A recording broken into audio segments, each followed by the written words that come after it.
Hey, and we are back. Thank you guys for kicking off the day with the Woo crew. Got the legend Rod Beard on the line, Detroit News sports editor-in-chief. First segment was fire, and you guys already know we got to get the drum roll going for the second one. Let's rock. Hey, yo! Shout out and welcome to the legend, Detroit News Rod Beard. Again, it is time for our Woodward Pistons segment. Before we jump back into some more Lions, you got to take it away with Rod's thoughts, brother.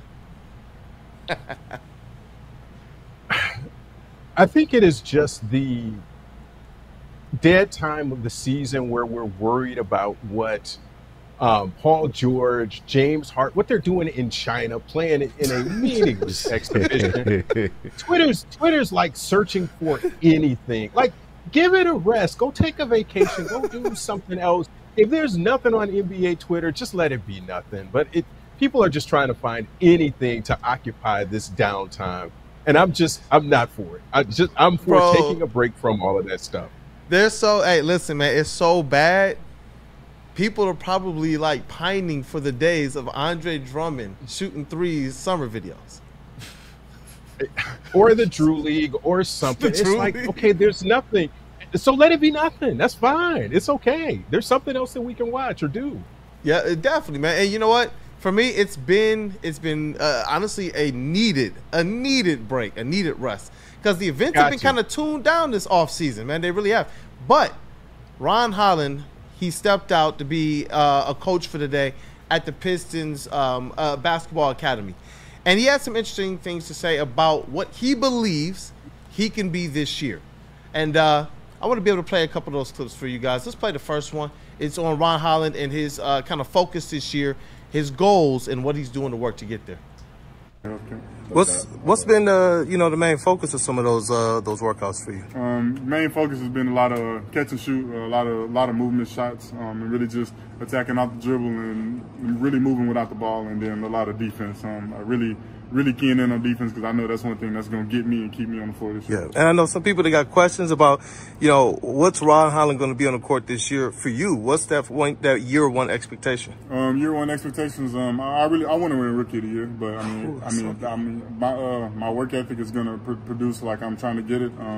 Whatever Coach Bickerstaff and everybody else on the coaching staff needs me to do, I'm there to do it. Whether it's defend, make shots, give people shots, whatever it is, I'm willing and able to do it, and I feel like I'm going to be available to do it. And really, I'm going to do it to the best of my ability, and really just whatever I need to work on, and really just sit back and learn and listen to my vets. I'm really looking forward to it. Yeah, and that's Ron Holland. That is the Detroit Pistons first-round draft pick. He was 5th overall pick this year. And I wanted to be able to bring a little bit more content about him because, like you said, fans are out there searching, and scouring for anything. And I realized our past draft picks, they've been heralded. They've gotten the coverage. They've gotten the news. People can go, and if they want to learn or figure out a little bit more about them, they can get that. I wanted to be able to give Ron Holland that opportunity because behind the scenes, the way that this guy works, like you hear him, he's about what he's saying. He wears it really on his sleeve. And Ron Holland is a worker. One of the things that really caught my eye is the fact that he's working a lot on catch and shoot. That to me is music to my ears about Ron Holland, to the point that I do believe even I might be underrating what he could be during his rookie season, Rod. We've been hurt before. That's the trailer of the movie that just kind of gets everybody excited about Ron Holland, and then something else happens. I'm optimistic, but I'm not going to be unrealistic about what he can bring. Rookie of the Year, people know that that's generally tied to a team with a good record or just somebody who has really, really good expectations. If the team doesn't do well, it's going to be hard for him to win Rookie of the Year. This isn't a Wemby situation like last year. He's going to have to come out and rock and average 15 to 20 points a game if he's going to be Rookie of the Year. And we'll see if that opportunity is there. I just don't see it right now. I don't know where he's going to get a ton of playing time, but we can wait it out and see.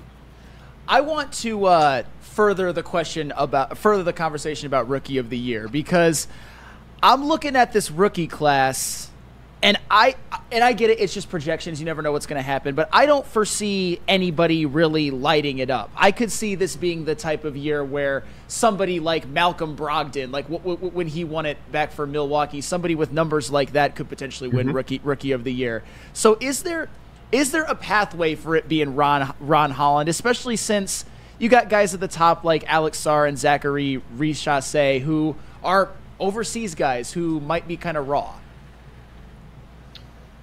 I think they're going to have more opportunity. I mean, especially in I'm going to call him Alexandre because that's the way he spells it. That's the way I'm saying it. Alexandre is going to have opportunity to do it in Washington, but it's just, where's Ron Holland going to get starters minutes in order to win Rookie of the Year? There aren't reserves who are just going to step in and do that. I think it's going to be, is he playing 25, 30 minutes a game? I don't know. But in order to put up those types of numbers to get that attention on a team that hasn't been winning, that's what you have to do. And if he's not starting, he's going to have to really be economical and efficient in his minutes and put up 15 a game, and everybody else is going to have to be in that same range. That's just harder to do for starters to be able to average something like that and not have somebody pass them. And you're being real about it because there is a path for him to get there, but he's going to have to definitely work. He's going to have to definitely improve. And I got the opportunity to ask him about his first impressions of JB Bickerstaff, with the context being on how JB Bickerstaff has helped him and what the message might have been to him up to this point. JB, if you want to roll that. I got you. Yes. What's been the impression of JB Bickerstaff so far? His main message to me is really just be Ron Holland, be yourself. He knows what I've been. He's kind of watched a lot of film on me, so going into Summer League, he was just telling me just to play hard, bring energy, do the things that I've been doing since I've been in high school, and I feel like that's kind of why I had a lot of success when it came to Summer League. What are your biggest? Yeah, and so there's going to be a path for him. A lot of things that JB Bickerstaff is telling him are things that you want out of generally everybody in your roster. And for a young player like that, where you're exactly right, it's going to be tough for him to get minutes unless he's absolutely proven to be head and shoulders above some of even the reserve players we have. Then when they added 3 sure rotation players, 1 solid for sure starter in Tobias Harris, and Malik Beasley started 79 games last year for the Milwaukee Bucks of all teams, next to guys like Giannis and Dame Lillard. So it's like, you know what? I'm not going to discount Ron Holland. Young fella, keep on working, keep on working, keep on working. But I do believe that from what I've seen, there might be a little bit more to him if he continues this work with Fred Vincent. The catch and shoot from behind the arc is a thing to me that I believe unlocks everything Ron Holland can be, because we're okay with the athleticism. You know, I think the handles need to tighten up a little bit, but his defense is really, really solid and legit, and he has this kind of team-first mentality. It's really a prototype type of player you want, except for this one aspect of the shooting. So I'm at least excited for the fact that he is working on that. Heavy. Yeah, and Summer League doesn't show you a lot. Summer League can only really validate what you already know, or maybe give you an opportunity to show something new, and that's essentially it. The mistakes are, you can point to 100 different things about why somebody's not shooting well. Well, that validated something that we thought from before, but does he have a NBA starters level roster around him? No, so you can't really tell as much. He's going to get a little bit more opportunity in Summer League, and he showed some of that stuff.